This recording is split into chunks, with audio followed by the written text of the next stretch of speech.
host, Larry the GM. I know, guys, I haven't been YouTube in a long time. Forgive me, but I'm about to make up for it. I mean, guys, we have got a treat today.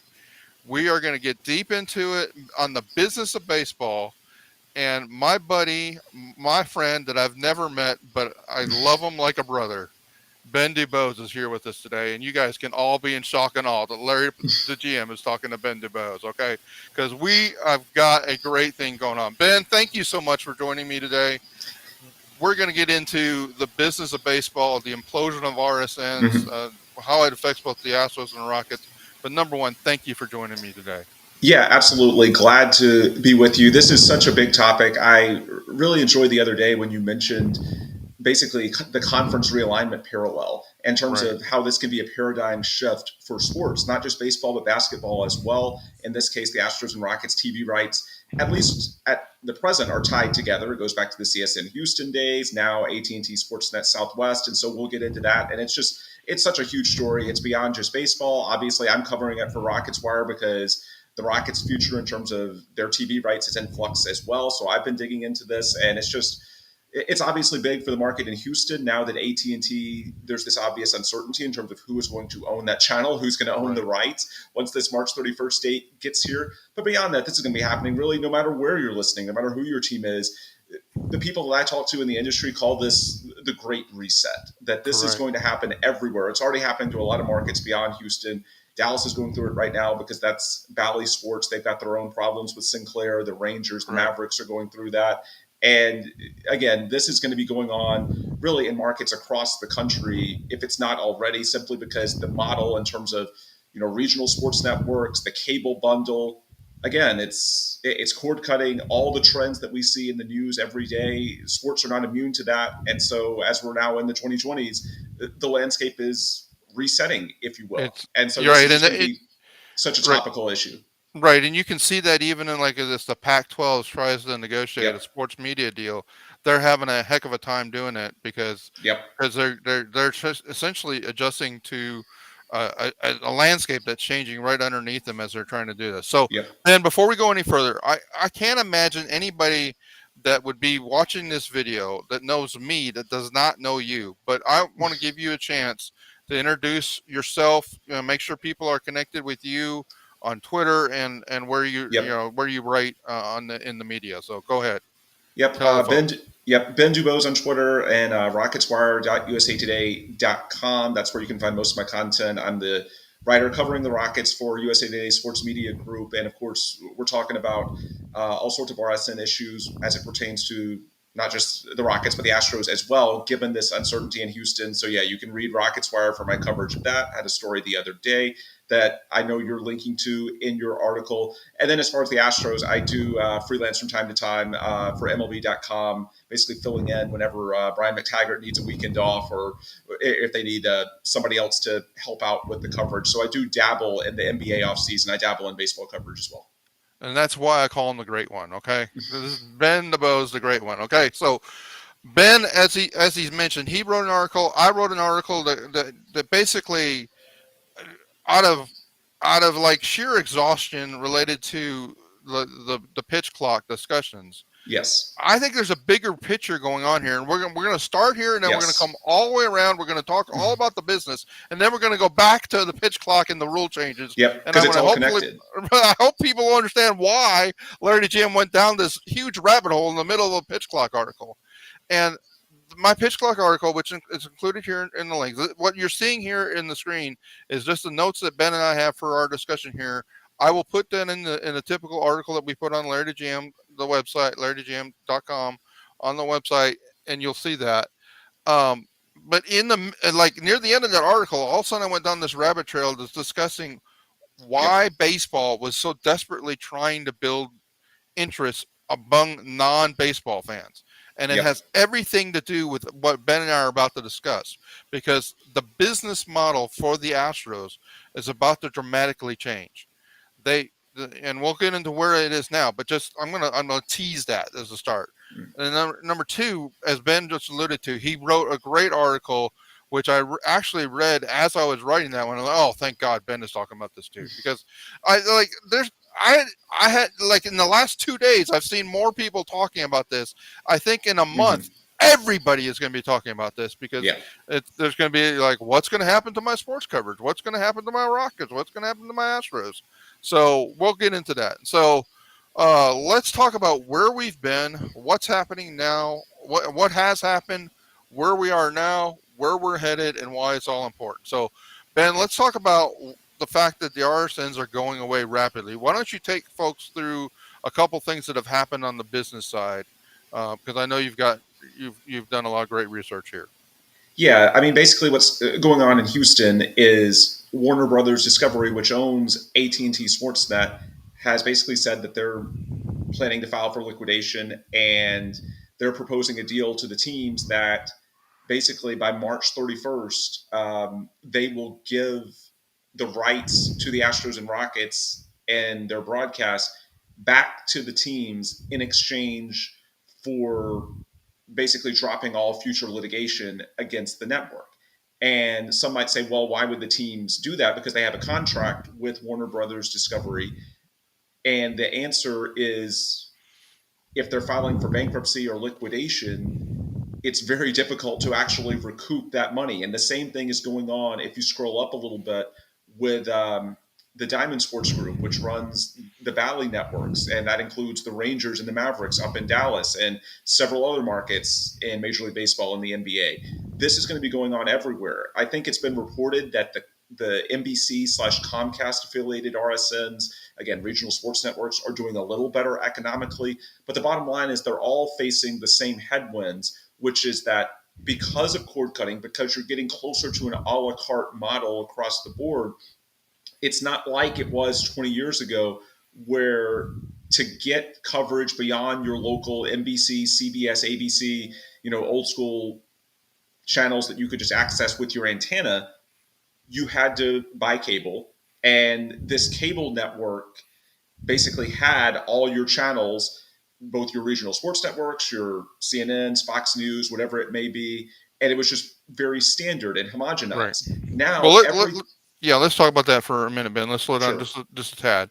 So, and like I'm 56 years old, right? I grew up before there was even cable. I can remember a time that there wasn't even ESPN, right? Yeah. And so the, when all these sports networks came out, they have been bundled into your first your cable package, and then they've been included in DirecTV, and then some networks, some providers have some and some have others, right? And so but that you're what they the business model has been, and like in the Houston area, let's say there's 2 million people that are subscribing to a cable or satellite provider. Well, all 2 million of those people are paying like $1 of their bill, Yeah. or up to $5 of their bill is going for the money that DirecTV and or the cable provider is turning around and paying the in this case the AT&T Sports to provide the content. Then AT&T Sports is then paying a rights fee to the Astros and to the Rockets Yes. to have their content. And what AT&T and AT&T Sportsnet, as we know in the Astros world, or in Dallas, the Valley Sports Southwest, they're both saying we're out. I mean, Yeah. you go directly to DirecTV. Yeah. You get as And much money as they're willing to give you, and, and and to that back could it cause chaos, right? right. And to back it up a little bit, what really accelerated this shift when we look at the last 20, 30 years is high-speed internet technology. Right. Because it used to be that cable providers had so much control over the marketplace because that was the only way that you could get this type of entertainment. Whereas now it's the same way that Netflix has forced Blockbuster out of business. The fact Right. is, it's so much easier to distribute content, not just sports; it's overall entertainment. And because what we're going for, whether it be sports, movies, TV shows, you're all competing for the same thing, which is, people's attention spans, what limited time that they have available to watch TV when they're not at work or doing things with their families or whatever it may be. And so the landscape has really shifted because with these, the advent of high speed internet technology, it's gotten easier and easier for more companies to get in the content distribution game relative to the way it used to be. So it's much more difficult for these networks to, at the scale needed or at the scale it used to be, to get the subscribers to, DirecTV or to AT&T Uverse, although they're blending that with DirecTV now, Comcast, Time Warner, whatever it may be. Although, of course, now you're having the Time Warner merger. And fun fact about AT&T Sportsnet, even though AT&T is in the name, it's actually owned by Warner Brothers Discovery. AT&T actually is no longer part of. Yeah, they're not part of the ownership anymore. They just kept the name for branding purposes because any name shift, it can be jarring to consumers, and people want to keep this as smooth as it can because behind the scenes everything is in flux. You don't want to sort of, until it's absolutely necessary, you don't want to show just how much chaos and instability there actually is. But yeah, Warner Brothers Discovery, is part of that Time Warner merger with AT&T, took this over. And of course, Warner Brothers and Discovery are huge conglomerates that have their own businesses, including, HBO Max is one example that has huge margins. And they would rather focus on that, understandably, than the RSN business, where the RSN business, it's just tough because basically these contracts, and these contracts are often for 10, 20 years, were drawn up in terms of what RSNs pay the teams for their rights based on a projection of we're going to have this many subscribers. And unfortunately, they're just not getting the numbers that they expected due to cord cutting, due to the fact that people aren't, and they're buying packages that don't have the RSN on them, or they're just turning to, Netflix and Hulu and whatever other streaming may be out there. The bottom line is they are just not hitting those numbers. And when that happens, there's means that, be it bankruptcy, liquidation, there's all sorts of financial means in which the company that committed to the contract can basically say, look, I don't have this money. And to go back to what I was saying earlier, that's where it gets really tricky because some people will listen and say, well, these RSNs committed to a contract with the Rockets and the Astros. Yeah, they did. But if they're saying they don't have the money, that's really tricky. And even if they do eventually have the money, then there are years and years of litigation and uncertainty and waiting to see, does the judge rule this way or the other way? And the bottom line is that even if there's a little bit of a hint in terms of, look, obviously the subscribers aren't what the RSN wanted, it's much easier and cleaner to just take the rights back, which is what, basically the RSN, in this case, Warner Brothers Discovery, is saying, hey, you can have your rights back as long as you, commit to, sign something saying no further litigation, no future claims, then you can have your rights back and then be done. And that's just a much cleaner, easier route with more stability than basically saying, well, there's a contract, and if you stick to that logic, you can do that. But then in terms of actually recouping that money, it gets very, very difficult. So So at a high level, Ben, so at a high level, Ben, like if the RSN negotiated a deal with the Astros, and I forget when that actually happened. I know it's changed ownership a few times. But if it was built around the expectation of 2 million cable subscribers, on Time Warner Cable, and here Time Warner Cable is getting massively cut out of the TV provider business by people going to Hulu or any of the other streaming models, right? So if Time Warner, let's just make it really easy. If Time Warner now only has 1 million people, right? Yep. They have a contract with the RSN. The RSN has a contract with Time Warner Cable that says, hey, we'll pay you this much. We expect to get paid this much. And they're saying, well, you're only getting paid. I mean, those contracts were built around like the number of subscribers, right? Right. And the RSN was saying, well, you got 2 million subscribers, so we're going to get this huge amount of money, and then we're going to turn around and pay it to the Astros. And if that number from the Time Warner Cable gets cut in half, then they got half as much money as they expected to be able to pay the Astros. Yeah. In some ways, they may be paying the Astros more than they're getting paid by all the providers that carry their network. Exactly, because they're just, the way these contracts are structured, it's important to note that there's multiple contracts involved here. People think of the RSN fee to the Astros and the Rockets, but because that's sort of the bottom line number that the teams look at, because of course they're all in competition with one another in terms of what their revenue stream is. And if they have a good deal, then of course they'll, push that to the press, because that's how the game works. But in reality, that's just half the equation. The other half of the equation is the individual contracts that providers like DirecTV, Comcast, Fubo, that they have with the RSN, and they basically say, look, we're paying $3-4. You'll see it on your bill if you have one of these. It's called a regional sports network fee, I believe, and it's for every subscriber to that tier. That amount of money goes to the RSN. And so those contracts are actually still in place, and that's why, at least in the immediate short term, there's not going to be a change. A lot of people, when this happened, wondered, am I going to lose AT&T Sportsnet? Actually, you're not, at least not immediately, because those contracts, now, as with any contracts, they're not ironclad. We can get into that, but those are still in place. The Houston Chronicle I want to talk about that. Yeah, the Houston Chronicle actually reported that the deals with the Astros and Rockets run through the current deals they have with like DirecTV and Comcast and Fubo run through 2032.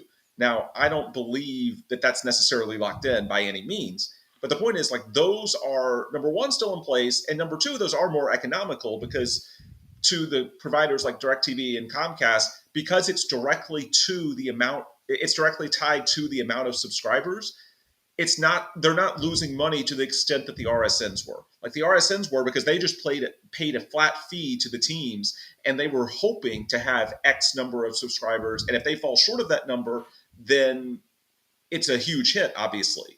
Whereas, so Ben, there's a couple questions I have related to what you just said. So, like, you will periodically hear about, like, when all of a sudden, like, DirecTV takes out the Disney channel, right? It's because those two are squabbling between the amount of money that DirecTV is going to pay Disney for the rights to carry those games, right? Because there's a two, like, the DirecTV is paying Disney, and then Disney's or that's probably a bad example. DirecTV is paying AT&T Sportsnet, and then AT&T Sportsnet is paying the Astros. Now, are you saying DirecTV is also paying the Astros direct or the Rockets direct? Well, they would be if this goes through. Okay. Yeah, they're not now. Right now, they're paying AT&T, but under the proposed deal, then basically that money would go directly to the teams, since the teams would basically be cutting out the RSN. Basically, the RSN functions as the middleman, and now there's no middleman. So yes, in this arrangement, they're not now, but in this proposed arrangement, if it goes through and the teams require their rights,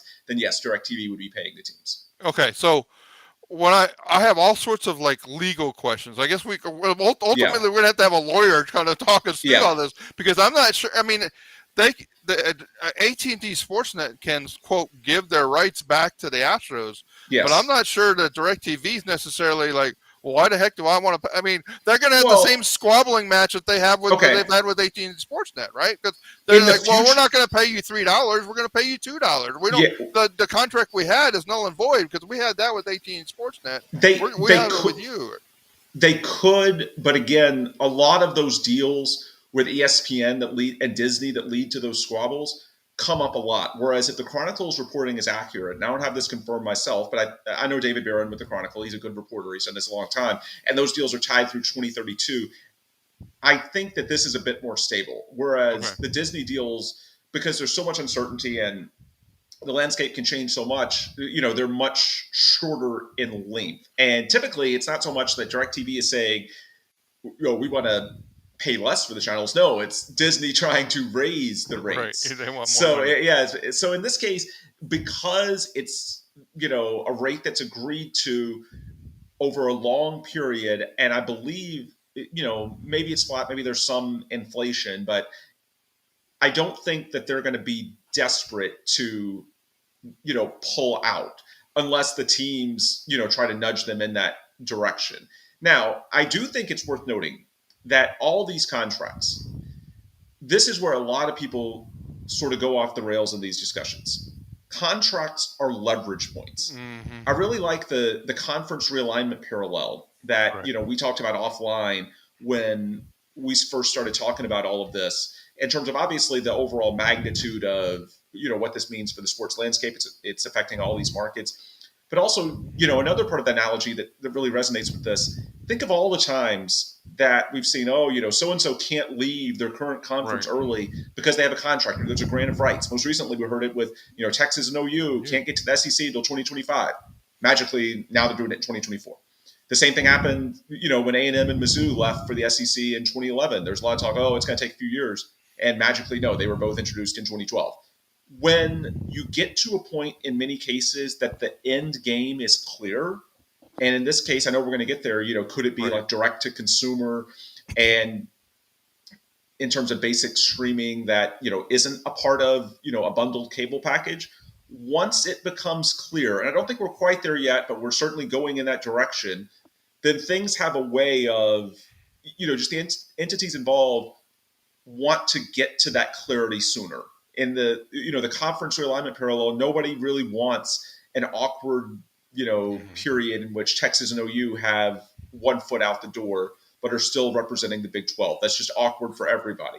Right. Even if the conference is a little less valuable, which it clearly is without Texas and OU, there's benefits in moving on and having clarity and saying, look, this is who we are, as opposed to having this uncertainty hanging over it, which, it does every time. You remember the Big 12 media days last year when Mike Gundy got all hot and bothered when, Texas and OU were reporting? It's that same type of dynamic, even if it makes, in this case, the Big 12, or in this case, the RSN model is, at least in the short term, more profitable for the sports industry than direct to consumer, at least based on the current subscriber figures. Again, once the end game is clear, sometimes, the entities involved have a way to sort of push things to that conclusion sooner to get rid of that uncertainty. And so to get back to the point, again, the contracts are just leverage points. Certainly there's legal significance to them if an entity wants to, file a lawsuit. But in many cases, as we've just seen, many times people will say, hey, they'll negotiate some sort of settlement. In this case, there basically is a settlement with AT&T saying, hey, if you'll agree not to sue, then I'll just give you your rights back, and basically letting the teams out of that contract. And so the same thing is possible with future contracts. Like you mentioned, the ones that, that DirecTV and Comcast and Fubo have with, well, it was the RSN, now apparently it will be the teams. Every contract is the same way. The contract is just a leverage point. The contract is something that, is there legal significance to it? Sure. But if there's enough political motivation, you can overcome that contract. So I would just say, keep that in the back of your mind for anyone listening who says, well, I'm seeing or hearing that so-and-so contract and deal is locked in through so-and-so. Not necessarily. This is in sports. You can work around these things. Right. This is a changing environment, right, Ben? And so what we think is going to happen here on the last day of February very well may be like by the last day of March, we may have a whole better, clearer picture, right? Because these entities are going to be I think they're figuring it out right now. They've got their legal teams trying to understand exactly how those contracts with DirecTV and the RSNs are built. What does it actually mean to give the rights back? What does that look like for each one of those deals, right? And to understand exactly how much they're going to get paid under this environment. Now, it's a streaming world. Let's transition to where we are today, right? And it's a streaming world, and we've got the MLB.TV app. We've got all these different models and places to go where, this is why the Pac-12 is looking at a predominantly streaming package for them, as they intend to try to take advantage of the streaming world that exists.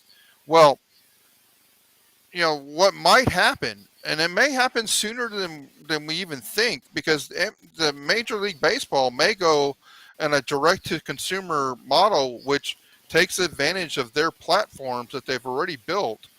And the good news for us is it could mean the total abolishment of the blackout rule, right? Yeah. Because it was AT&T Sports that needed the blackout rule, right? Because they're the ones that are like, you better hold to this blackout rule because we need people to come watch the games on our where we're providing, right? Yeah. The MLB doesn't really. I mean, they care if it affects attendance, but from a media perspective, one might argue that if Astros fans were able to watch more, they may build more interest and be able to come to more games.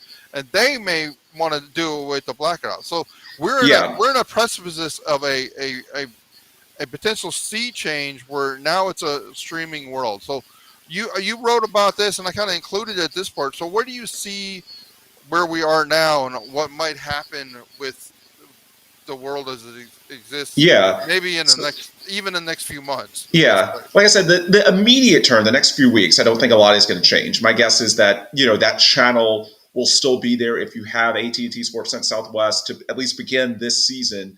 You'll still have it. We'll see if assuming this goes forward under the proposed agreement, we'll see if they actually keep the AT&T branding. Perhaps they'll change it to something reflecting that there's local control. That's a small benefit if you're an Astros fan, and I certainly understand that in the aftermath of the sign stealing that you don't like national coverage that tends to be more homogenized.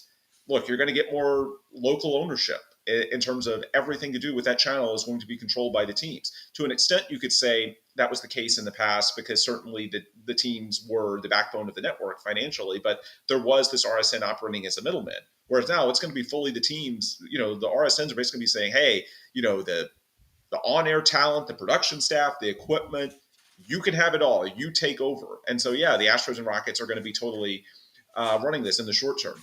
But after that, it's going to be interesting because, again, I think there's a lot of momentum to get to a DTC, a direct to consumer, where you can stream it through MLB TV, through NBA Yeah, League Pass. It's just the question of how we get there. Because right. there are still these contracts out there that are very profitable. And you mentioned the blackout, which is frustrating. I actually have some sympathy for Rob Manfred on this issue, which, as an Astros fan, is shocking to say. But people crush Rob Manfred on the blackout issue all the time. Why aren't you working on this? Dude, Rob Manfred does not want the blackouts. He's just It's the RSNs ends to that want the want the blackout. blackout because they don't want you to be able to just pay, an independent contract, $5-10 a month, whatever it is, to a channel that'll let you have the Astros and or the Rockets. Right, They want you to have to subscribe to their service at a higher tier. That's why RSNs are pushing when they give these huge contracts to teams. It comes with strings attached, and one of those strings is, look, you've got to give me an exclusive window. In which right, case, for fans that are in this market, you've got to make them subscribe to my service if they want to watch this team. There's no workaround. Now, outside the market, that's why you can stream teams that aren't in your market.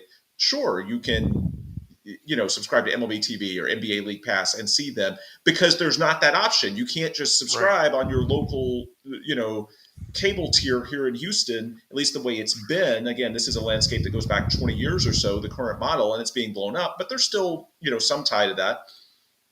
They want to force you to that. So Rob Manfred knows that the blackout rule is bad for the game. It's just it's positive for the owner's pocketbook from the standpoint of it keeps the RSNs happy, and the RSNs through these rights fees are that's what's paying the owners. And of course, right, we know through the MLB lockout negotiations, Rob Manfred, he basically works for the owners. That's what any sports commissioner does. The same is true with Adam Silver in the NBA. So they know that it's not great for growing the game in terms of branding. However, it's been offset by simply the enormous rights fees and what that means to the owners, the people that they represent. And so that's why their hands are a little bit tied. They understand all the arguments. They feel bad for fans. It's very good for the owners' pocketbooks. And let's talk about that. I think that's an important thing for people to understand. At least in the short term, this is going to be a hit to sports teams, and yeah. this is Let's talk why. about the magnitude of that. Let me jump in, Yeah, Ben. yeah, you So can jump in. the Astros were getting about $70 million a year from AT&T Sportsnet as of Yeah, figures that are a couple of years old, and I think that number's been locked. I don't think that number changes. Um, if and that's a fairly middle of the pack middle of the pack. deal. Yeah, So you say for 30 teams, and I actually went down the list of, and I put the link in there, an article here that if you look at that, it's about $2 billion. Okay, yeah, the gross revenues for baseball were 10.8. $2 billion of their gross revenue is tied up in the fees that the various teams have gotten from the Yes. RSNs. It's not inconsequential. So you can't just say, well, just blow up the RSNs and we get lift the blackout and it's all going to be rosy, because the Sports Business Journal said they're going to lose that when this happens, they're potentially going to lose 70% of the revenue when they go direct to consumer, because you're not going to have Aunt Sally, who never watches the Astros, paying for you to be able to have the Right. Astros, right? Right. And so Bingo. when all the Aunt Sallys aren't paying for Astros on the Bingo. provider, and therefore the Astros aren't getting paid because there's no subscribers that are, the subscriber base is down. Okay, and like you said, it would have been far worse in 2012 than it will be in 2024. I'm I not sure think why the sound is so bad, but yeah, it's just it's roughly a 70% hit to the major leagues. Yeah, it's a big impact, and that's why we haven't seen more movement in that direction yet. Because honestly, it's going to take a lot of teams hitting a critical mass at the same time to get the industry to fully commit to that. Because everybody knows that this is where we're going to end up. I can't tell you exactly when, but I feel confident saying definitely, worst case by 20 years from now, everything is going to be direct to consumer. We know where this is going to end up. However, because the old way, at least in the short term, is more profitable, teams are trying to hold on, and leagues for that matter, leagues are trying to hold on to that as long as they possibly can.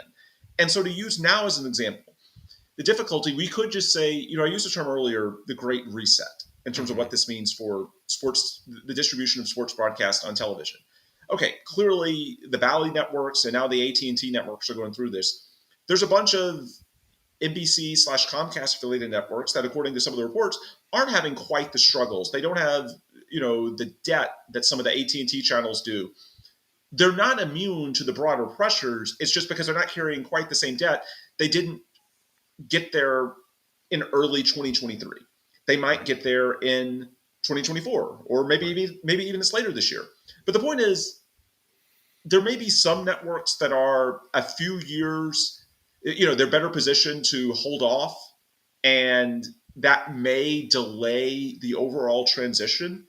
But what also might happen, at some point, there's going to be a critical mass to where the leagues just come together and say, look, we know everybody is going to be going through this. That's why, even though it is going to be a hit to the Astros, they're not going to get the payments this year that they expected. Look, the bottom line is a ton of other teams are going through the same exact thing, and others will in the near future. So I don't think it's that much of a disproportionate advantage, or disadvantage in this case. At some point, these teams, these owners are going to have to get together and say, look, we know that everybody's going to be going through this at some point. Do we just want to accept this and move on now? Because it's going to take people moving forward together to get, the type of paradigm shift direct to consumer that everybody wants. And in many cases, it may be even broader than MLB. For example, in a lot of markets, including Houston, Major League Baseball and the NBA are tied together. I think some markets may have the NHL as well, because these are the sports that have enough game inventory that can actually feed a regional sports network. Sports like football and soccer, that's not going to work because they're just not quite the inventory. But, baseball, basketball, hockey, there's enough games. And that's why these teams, including the Astros and Rockets, work together. Well, in this case, again, no contract is ironclad, but the way it's written is that, these contracts that DirecTV and Comcast and Fubo have with, now AT&T, and it will be with the teams, it's for both the Astros and the Rockets. Right now, the Astros are doing, the lion's share of the work, because the Astros are the world champions and the Rockets are the worst team in the NBA. And of course, this stuff is cyclical. If we go back, 8-9 years, then the Rockets were really exciting. They had James Harden. They were really good. And the Astros were still in their rebuild, in the teardown. So, and in many ways, that's sort of an incentive to the RSNs. It's because everything is so cyclical. The odds are, if you have multiple teams, well, even if one goes through a down period, the other is probably going to be up, and vice versa over, a 10, 20-year deal. And so hopefully both aren't bad at the same time. Ironically, I think that's why Houston, couldn't get CSN Houston off the ground when they tried that in 2012. It was pre-James Harden. and it was at the peak of the Astros rebuild. So Right. neither team was really good, and so even though the market wasn't quite then what it is now in terms of streaming, the bottom line is the Astros and Rockets just didn't have the demand from casual viewers at that time for the network to get off the ground. And so because these teams' rights are tied together in many cases, then it's going to be a broader discussion. It can't be just MLB. It's going to have to be, MLB and NBA and maybe the NHL. All the entities are going to have to get together. But at some point, there's going to be a critical mass, and I don't know if it's now. I don't know if maybe we'll have to wait until some of the the NBC/Comcast networks start having the same issues, but it's coming. I mean, it's pretty clear the current model is just not going to hold up relative to the agreed to rights fees from even 5 years ago, but especially those 10, 15 years ago. And at some point, people are just going to have to accept it. And at that point, you'll see them move towards, direct to consumer. That's obviously the path forward. And the good news is that, teams at that point will control their rights, and you'll have so many more options than you do now. It won't be as inside of this rigid box. There'll be many more things that you can conceivably do. And a lot of baseball fans will welcome that from the standpoint of, look, you're not going to have these obtrusive blackout rules anymore, but there's also downsides to it. And You're going to pay for I it. know, yeah, I know you wanted to, where does the money come from? Because based on current subscriber figures, that's why the RSNs won out. The money is not there compared to where it used to be, so it's going to be a hit for these teams. So they're going to have to do things to try and recoup that value in other ways, and that ties into now. I know we're going to talk about, so let's do it now. Some of the things that are happening with the rules changes in baseball in terms of making Right. games shorter to have it appeal to more of a mass audience. Just keep in mind the one thing that I would tell people: you tend to get what you pay for. One reason why 10 years ago I wished it would have worked, the CSN Houston deal, because that actually, you mentioned now AT&T is sort of middle of the pack in terms of TV revenues. CSN would have been near the top. It was very ambitious. They just couldn't get the subscribers to fund it. And so AT&T is a bit more bare bones, and they were able to get the carriage deals that CSN could not. The reason I wanted to pay for, I was a big proponent of CSN. Look, I'm a Houston diehard, and I knew if they could pull that off, that's a disproportionate advantage to the Rockets and Astros, at least in that media environment, to have that type of deal funding them.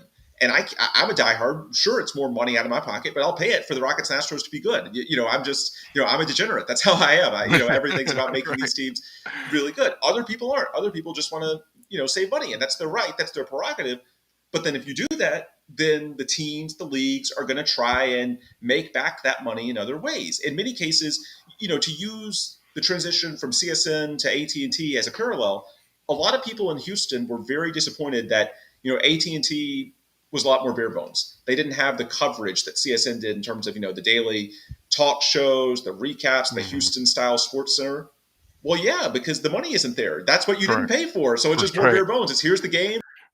Wait to see what we're gonna get, right, Ben? Yeah, It's gonna be more bare bones. Yeah, it's a bunch of infomercials, Whereas in this case, look, if you're going to the direct to consumer model, that's less than the RSN. So the only way that they can get anywhere close to the money that they're used to and what they, really desire is if they then increase the subscriber base, basically offset what you lose in terms of you're not getting the Aunt Sally's. Well, now those losses have to be recouped from somewhere. So now the product is going to be geared more to a mass audience, people that might not otherwise pay for the games. Well, now you've got to do things like, making the game shorter and try to appeal to a demographic that isn't in the game now. So that's what I would tell people in general. It's just, you have to think about how, one set of actions then has a trickle down effect to everything else. This didn't come out of thin air. They don't want to dramatically change the game. In part, they're dramatically changing the game because the economics need it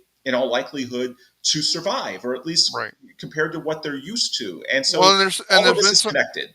And there's been some criticism, like baseball is like panicking. Like, then they know this is going to happen. Yeah, Rob Manfred has been trying to do things for like 4 or 5 years to try to speed up the game because they could see that this looming RSN challenge was coming, and I guarantee you they've been thinking about what's going to happen when the whole development of the MLB.TV and all that infrastructure is in place now. Ben, one of Yeah. the things what I saw, one of the things that before we go completely into how the rule changes integrate to all that, there was one comment in the Sports Business Journal in one paragraph that local over-the-air broadcasters like Scripps, Gray Television, and Sinclair have been trying to pick up some of the local rights. Even each of the leagues has also been looking into developing a direct-to-consumer consuming Right. streaming model. We covered the second part, Yep. but what about these over-the-air? I mean, that's like going back to when I was a Yeah. kid in Milwaukee, Wisconsin, and the independent channel had all the Brewers games on, right? I mean, is that what Yeah. we're talking about? It's possible. Look, the bottom line is that I think the way to look at this is that sports TV rights are something of a distressed asset in that they're on the market, and the owners of those rights, which ultimately it comes down to the teams and the leagues, they're desperate. They're not getting the money they're Well, used that's what to. you're seeing in the Big 12 Yeah. negotiation. What I don't It- understand in the baseball world, hold on, I'm going to yeah. interrupt for just a minute, is like when you see reports of the ratings, Yeah. baseball is like the number from the minute baseball's on to the minute the World Series is over. Baseball in many of the markets is the absolute number one rated thing Yes. on TV in prime time every night There's it's value. on. Yeah. So why doesn't that equate to more value? That's what's part of the picture I don't understand. Is like this the number one thing on TV. Why isn't it more valuable to get the number Well, one that show and to put honestly that ads goes on it? back. Honestly, that goes back to what we were saying very early on in this, which is that it's not just about TV ratings. It's also how it compares to Netflix and Hulu, and Mm-hmm. there's so many different with the high speed internet era, there's so many other forms of content that TV ratings now aren't the same as TV ratings 20 years ago, because you also have to compare it to everything that's going on in other spectrums of entertainment. And there's just so many more possibilities now. So again, when we talk about these ratings, again, and ratings are also have to be relative to the population size and so on and so forth. Even if baseball's doing really well compared to other things on TV. Again, it's also about the raw numbers and the bang for your buck that an advertiser can get relative to advertising on Netflix or Hulu. And the other thing too is that the digital era makes advertising a lot cheaper in many respects. I mean, clearly, one of the things that journalism has gone through is that it's so much more difficult to charge online what you can for print, and now more things are shifting to online because that's just the way the world is going in the 2020s. Well, that also has an effect in terms of advertising on TV. Sometimes it can be tougher to convince an advertiser to pay for that medium if they think they can get something close to that, basically better bang for their buck, though, going through something else. So the bottom line is it's not just how it stacks up to other programs, it's also just the paradigm shift in terms of just entertainment at large and all the offerings that are out there to try and appeal basically for our spare time. So To one of the occupy our things, guys, time. I would add in is that J.J. Cooper also has a really good article in Baseball America today discussing the same thing. So it's like there's been more articles out since like you Yeah. wrote your article, I wrote my article, Ben, everybody else is following along. So it's a really good. One of the couple things I'll highlight from this is that we're at the cusp of a foundational shift in baseball, and that's what we've talked about. Yeah. The analogies he gave is think of this as a changing environment in phones from the landline Yes. to the Bingo. cell phone. That's what we're going through. This is And the sort of yeah. sea And change again, that we're talking ironically, about. the cell phone is sort of responsible for this in a way because it's making, other entertainment Exactly. options so much more viable. Correct. And he talks about the blackout a little bit. So where we think we're going to go. So so you did a great job of kind of describing the environment. The Major League Baseball is trying to grow the game. They're trying to grow interest in the game beyond the core baseball fans. Yes. Ben, you and I, we would sit through a 16 inning baseball Correct. game, and we would love it. We would love the Yeah. fact that I don't need a pitch clock. right. And as I've gotten older, I think what I've discovered is I really love the pitch clock because I'm too impatient Like Well, okay.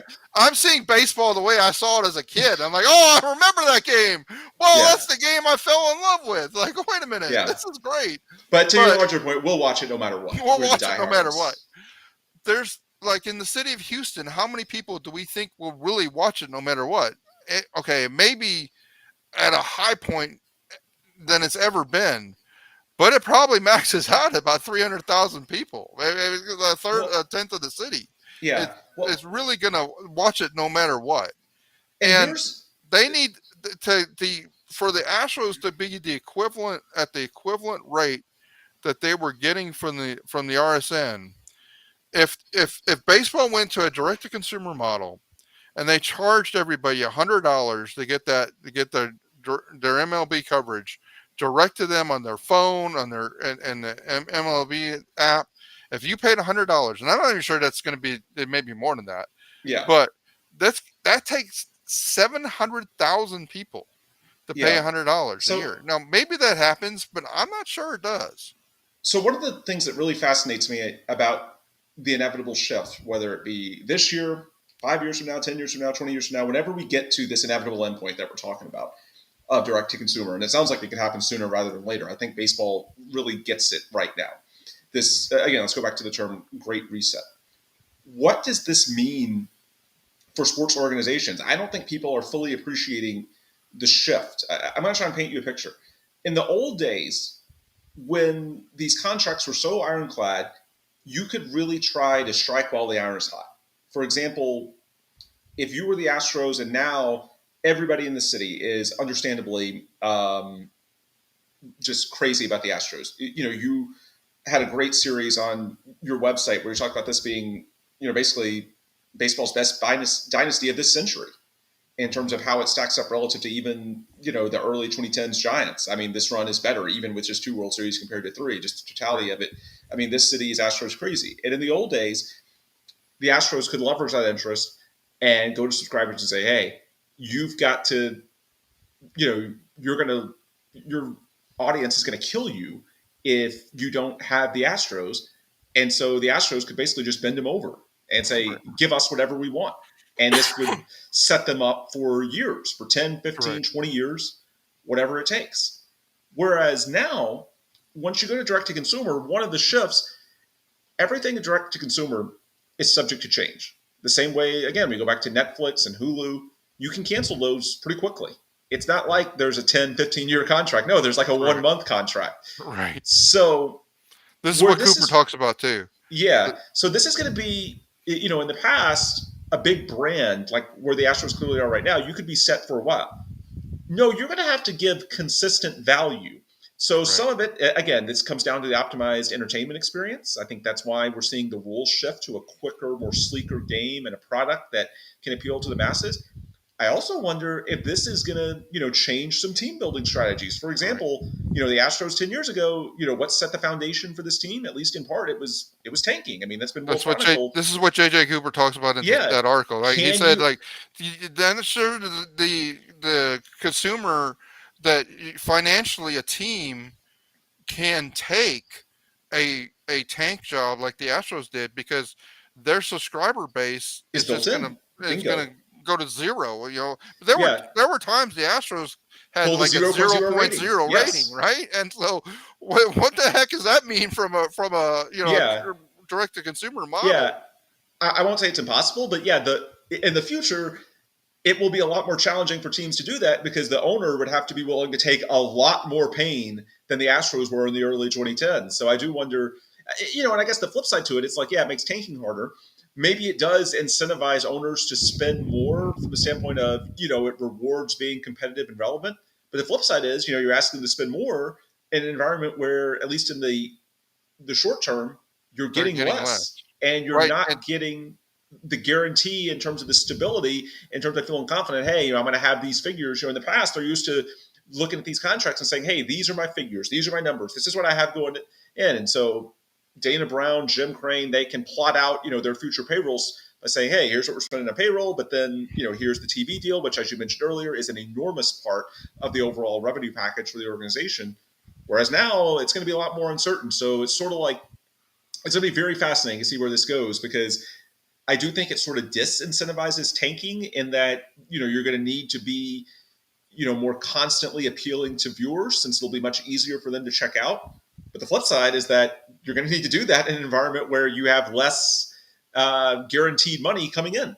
Well, I So, also think it makes the gulf between the small market owner and the big market owner vastly bigger. A yeah, big it's probably. going to become really difficult to be a small market owner in this league when there's so much of the revenue.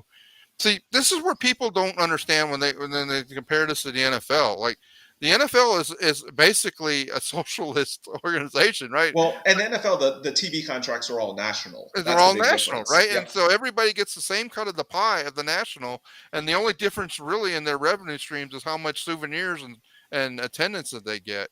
And but the TV contract is dwarfs almost all that. And and here we are in the MLB, and I assume it's somewhat similar in the NBA, where there's so many games. Yep. It's the local media package, which is a big Yep. portion of the revenue.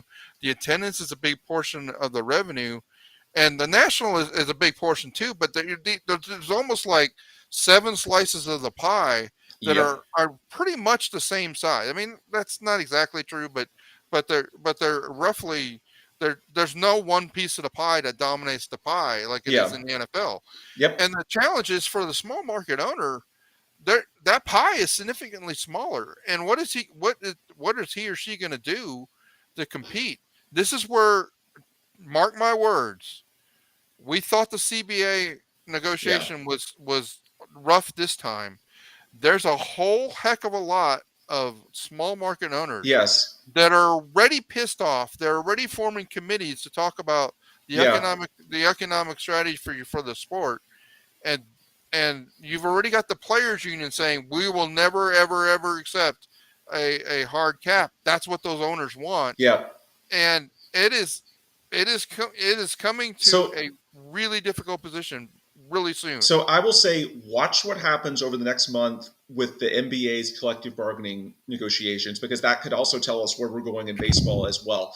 It's been reported it's not done, but there's some very positive movement. The NBA's current CBA expires after 20 or expires in 2024, so basically a year Okay. from now. But it's been reported the last few days there actually is there's a negotiating window through March 31st, and they're actually pretty optimistic that they are going to reach a new deal. To this point, that's something that, unlike Rob Manfred, Adam Silver's actually done a pretty good job of maintaining labor peace. But yeah, it's been reported that a big part of what they're negotiating is the future of the RSN model. And of course, what we're talking about here is the end of the RSN model and the Right. transition to, more of a DTC offering. And there haven't been, I've actually been looking the last few days. It's been reported that, the RSN stuff is certainly going to be a part of the final agreement. I've not actually seen specifics as to what it's actually going to be, but I would just say over the next few weeks, watch what comes out of the NBA, because there's a ton of overlap. Again, you're right that it's a lot of the same challenges. The rights packages are different, but again, it's the same general principles, and in many cases, including Houston, again, as of now, the Astros and the Rockets' rights are tied together. Right. That's the way the old RSN model worked in terms of putting these teams basically in the same package to give the overall value proposition. And again, that goes into these super long contracts to provide the stability. Well, you get the stability because you feel like even if the Astros are down, the odds are the Rockets are going to be up, or vice versa. And maybe you get lucky in like 2017 and 2018 where they're both loaded at the same time. But by and large, you shouldn't see both totally bottom out simultaneously. Whereas now, to sort of extricate yourself from those models, there's going to have to be not just teams, but leagues working together as well. I mean, I'm sure Rob Manfred and Adam Silver have had many conversations behind the scenes about this already.